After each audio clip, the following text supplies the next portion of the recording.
এই মন কাঁদে, এই আখি কাঁদে, এই ভুবন কাঁদে, শুধু বেদনা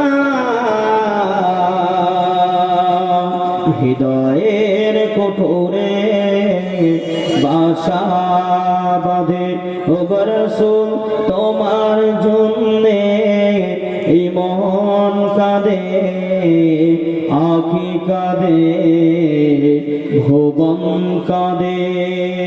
আল্লাহুম্মা সাল্লি আলা সাইয়্যিদিনা ওয়া আলা আলি সাইয়্যিদিনা।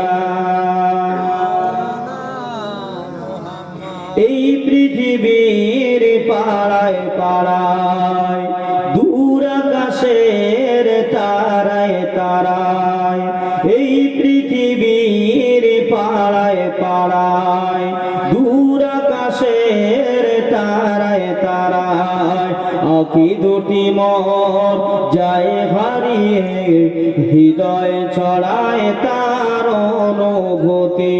আমি তোমাকে খুঁজি, আমি তোমাকে দেখি, আমি তোমার প্রেমের স্বপ্ন দেখি।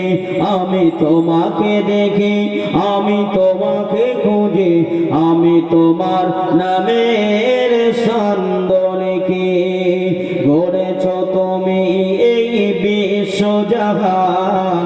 তুমি অসীম, তুমি মহান, গড়েছ তুমি এই পৃথিবী জাহান।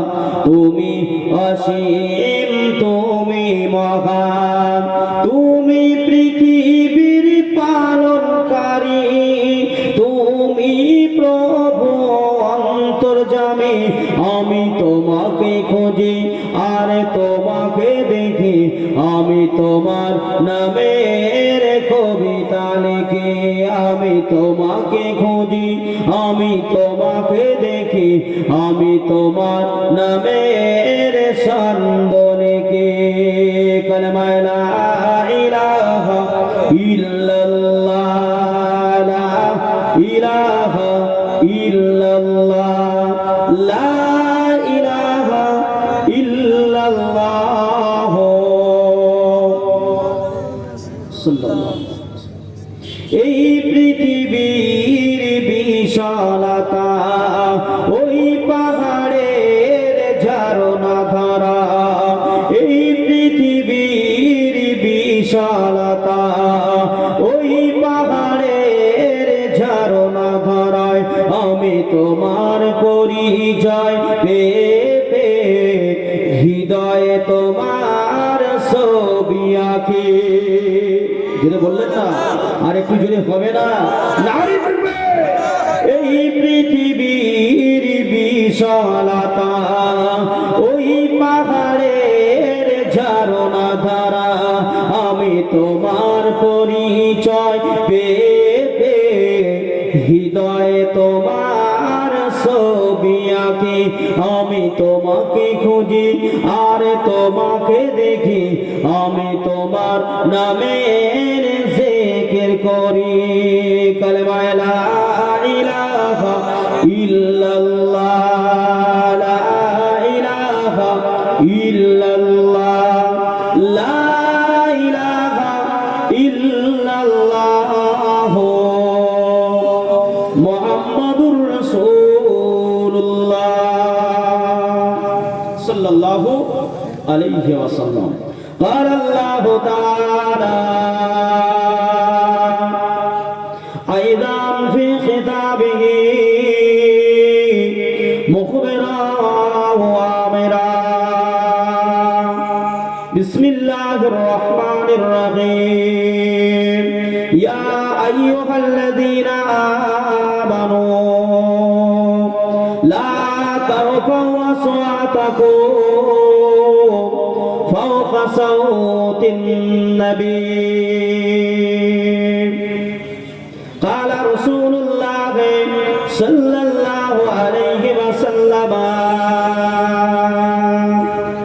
لا يؤمن أحدكم حتى আকুনা আহাব্বা ইলাইহি মিন ওয়ালিদিহি ওয়া ওয়ালাদিহি ওয়ান নাসি আজমাইন। সমস্ত প্রশংসা, সমস্ত কৃতজ্ঞতা মহান মনিব আল্লাহ পাকের দরবারে। আজকে পাক মাহফিলের মহাসম্মানিত রাহানাত বাক্স সাইবে সদার মহতারাম সভাপতি সাহেব, দিগার উলামায়ে কেরাম, হাফেজে কোরআন, মসজিদের মহাসম্মানিত ইমাম, আজকে পাক মাহফিলের রাহানাত বাক্স সাইবে সদার সুদূর দরবারে ফুরফুরা শরীফ থেকে আগত আমাদেরই আওলাদে মুজাদ্দিদুজ জামান ভাইজান হুজুর কিবলা এবং বিশেষত আগত দরবারে মাঝেরাইট শরীফ থেকে দরবারে আমাদের মাঝেরাইট হুজুর কিবলার কলিজার টুকরা লাগতে জিগার আমাদের জনাব মুহতারাম রাকিবুল আজিজ ভাইজান, আল্লাহ পাকের দরবারে অগণিত শুকরিয়া। আজকে পাক মাহফিলে এতগুলো আল্লাহ ভীরু আল্লাহর বান্দা, বিশেষ করে আমার গুরুজন বাপেরা, নওজওয়ান তরুণ বন্ধুরা, ইসলামের ছোট ছোট ভাই ও বোনেরা, পর্দা নসিনা অবস্থিতা আমাদের এই পাখিমারা গ্রাম তথা আশপাশ গ্রাম থেকে আগত, পাড়া থেকে, কবিলা থেকে, গোত্র থেকে আগত আমাদেরই কলিজার টুকরা মা ও বোনেরা, পরওয়ারে দেগার বেনিয়াস আল্লাহ রাব্বুল আলামিন জাল্লে জালালু ওয়া জাল্লে শানু দরবারে অগণিত শুকরিয়া। আল্লাহ পাক আজকে আমাদের এই পাখিমারা গ্রামে আল্লাহ পাক পাক ঈশার নামাজ পবিত্র বাকায়দা জামাতের সহিত ঈশার নামাজের পর পরে এত সুন্দর জান্নাতি বাগান বেহেশতের টুকরা কায়েম করে সেই পাক জান্নাতের টুকরায় এসে বসবার মতো তৌফিক নসিব করেছেন। সকলে সমস্যার উচ্চাঙ্গের আওয়াজ দিয়ে বলি আলহামদুলিল্লাহ। সকলে মিলে বলেন আলহামদুলিল্লাহ। তারই পরে তার প্রিয় পয়গম্বর মহাপুরুষ সৈয়দুল মুরসালিন রাহমাতাল লিল আলামিন আখতাবে নবুওয়াত শানশাহের রিসালাত কুল নবী কুলের সরদার আল্লাহ পাক যে নবীকে পৃথিবীর জমিনে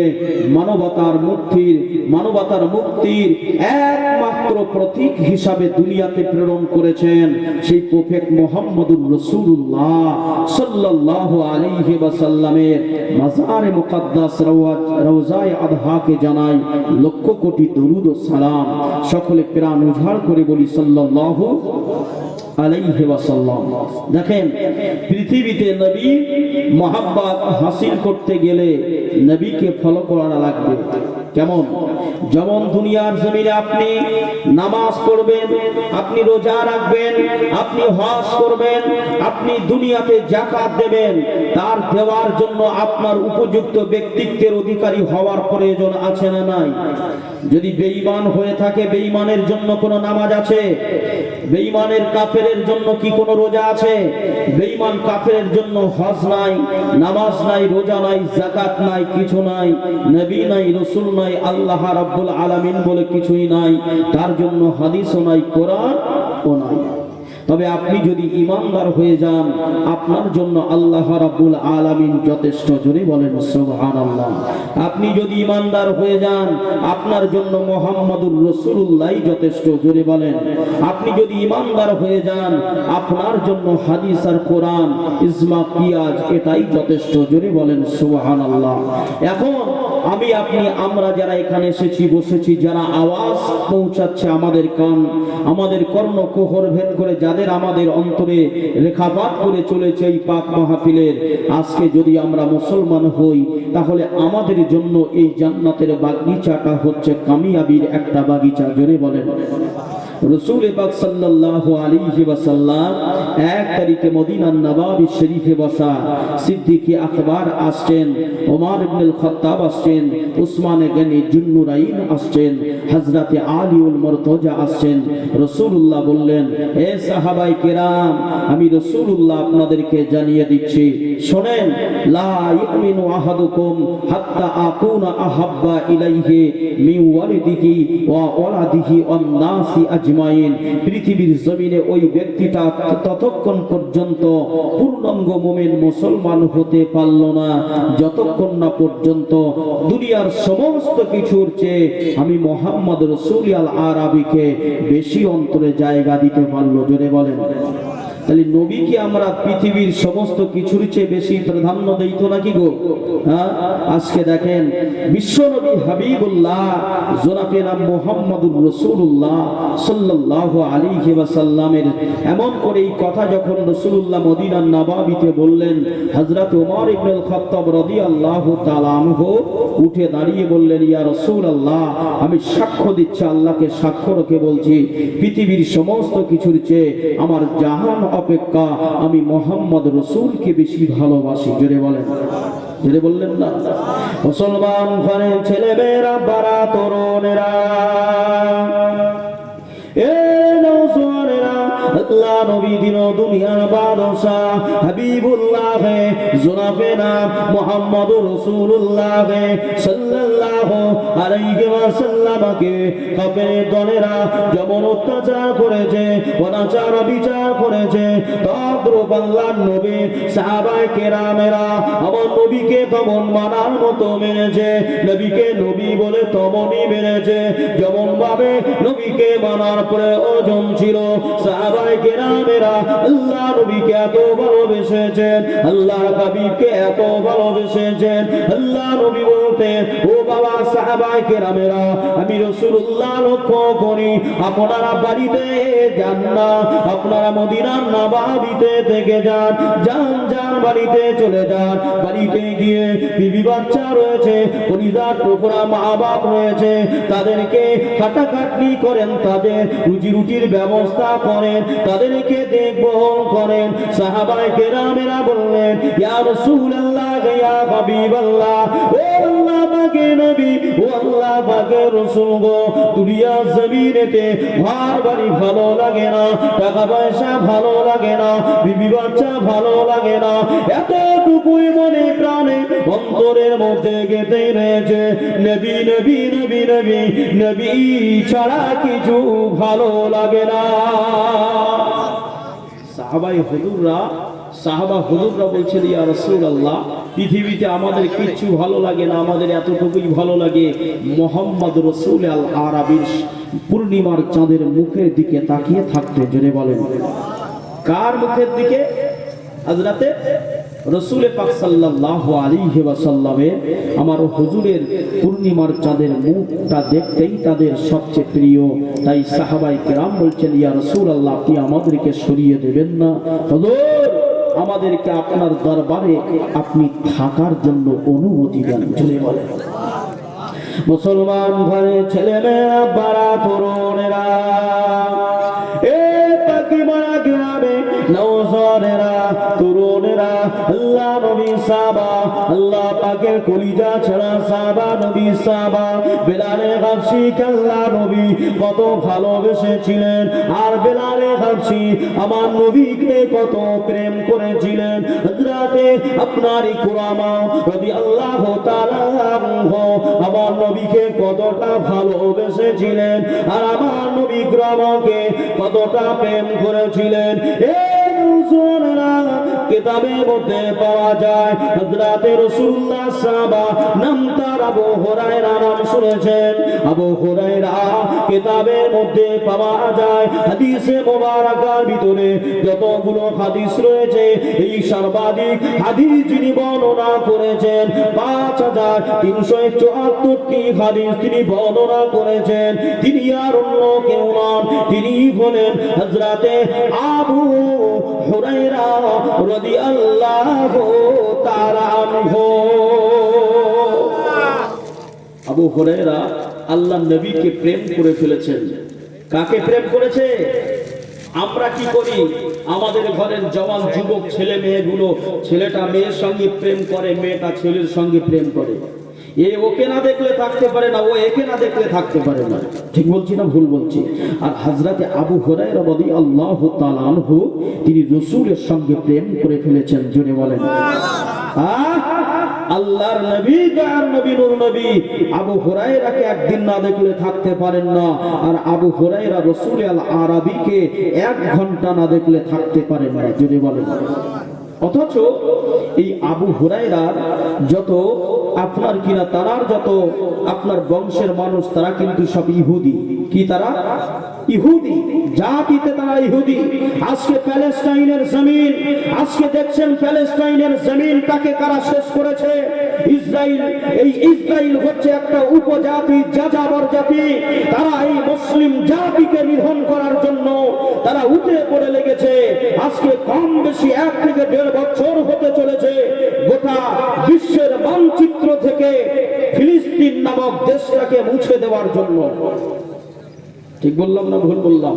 মসজিদে আকসাকে তারা দখল নেবেন, মসজিদে আকসাকে তারা আয়াতের মধ্যে নেবেন, এটাই তাদের মূল টার্গেট। আমার আল্লাহ পাক বলেন, আমি আল্লাহ পাক পৃথিবীর জমিনে যতটা বুঝি, আমি আল্লাহ পাক দুনিয়ার জমিনে যার সঙ্গে থাকি, পৃথিবীতে কেউ তার বিরোধী করে তাকে বিপর্যস্ত করতে পারে না। জোরে বলেন কোন কথা?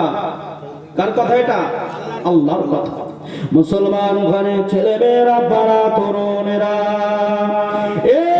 আমার পাখিরা গ্রামে, পাখি মারা গ্রামে নওজোয়ানেরা, আল্লাহ নবী ফরমাতে লাগলেন, আমার হযরতে আবু হুরায়রা কিতাবের মধ্যে পাওয়া যায়, হুজুর আমার নবীকে এত প্রেম করেছে, আল্লাহ নবী দরবারেতে যান, আল্লাহর হাবিবের দরবারে যান, মদিনা নববী শরীফে আল্লাহর হাবিবের হাতে হাত দিয়ে ঈমানের কালমা খানা পড়ে নিয়ে জীবনের মতো তিনি আলোর পথকে পেয়ে নিয়েছে। আল্লাহ নবী সাহাবা আবু হুরায়রা রাদিয়াল্লাহু তাআলা আনহু ঈমান গ্রহণ করলেন, ঈমানটা গ্রহণ করলেন, নবীকে নবী বলে মানলেন, রাসূলকে রাসূল বলে মানলেন, হাবিবকে হাবিব বলে মানলেন। প্রিয় নবী রাসূলুল্লাহকে নবী বলে মেনে নেওয়ার কারণে আবু হুরায়রার আম্মা জান এমন করে একদিন রাতের বেলা জিজ্ঞাসা করতে লাগলেন, এ বাবা আবু হুরায়রা, তোমার এত রাত হয় কেন বাড়িতে আসতে? তুমি এতক্ষণ কোথায় থাকো বাবা? আল্লাহ নবী সাহাবা, আল্লাহ হাবিবের সাহাবা আবু হুরায়রা বললেন, ও আম্মা জান, ও আম্মা জান গো, আমি মুহাম্মদ রাসূলকে ভালোবেসে নিয়েছি, আমি মুহাম্মদ রাসূলকে মহব্বত করে নিয়েছি, মুহাম্মদ রাসূলকে প্রেম করে নিয়েছি, মুহাম্মদ রাসূলের হাতে হাত দিয়ে ঈমানের কালমা পড়ে নিয়েছি। এজন্যই আমার বাড়িতে আসতে বড্ড লেট হয়ে যায়। আম্মা জান বললেন, আবু হুরায়রা রে, আমরা হলাম জাতিতে ইহুদি আর মুহাম্মদ হলেন মুসলমান, মুহাম্মদ রাসূলুল্লাহর হাতে কেন হাত দিয়েছো বাবা? ঈমান ছেড়ে দাও, ইসলাম ছেড়ে দাও, নবী মুহাম্মদ ছেড়ে দাও, কোরআন ছেড়ে দাও, হাদিস ছেড়ে দাও। হযরতে আবু হুরায়রা বলতে লাগলেন, ও আম্মা জান, আম্মা জান গো, দুনিয়া জমিনেতে আমি আবু হুরায়রা যে নবীকে নবী বলে মেনেছি, যে রাসূলকে রাসূল বলে মেনেছি, যে হাবিবকে হাবিব বলে মেনেছি, ওই নবীর হাতে হাত যখন দিয়েছি, ওই নবীর মহব্বত যখন অন্তরে স্থাপন করে নিয়েছি, জীবন থাকার যা মুহাম্মদুর রাসূলকে ছাড়তে পারবো না। যে আজকে যদি মুসলমানের কেউ যদি বলে তোমাকে 50,000 টাকা দেওয়া হবে, পাখিরালা মুসলমান, পাখি মারা, পাখি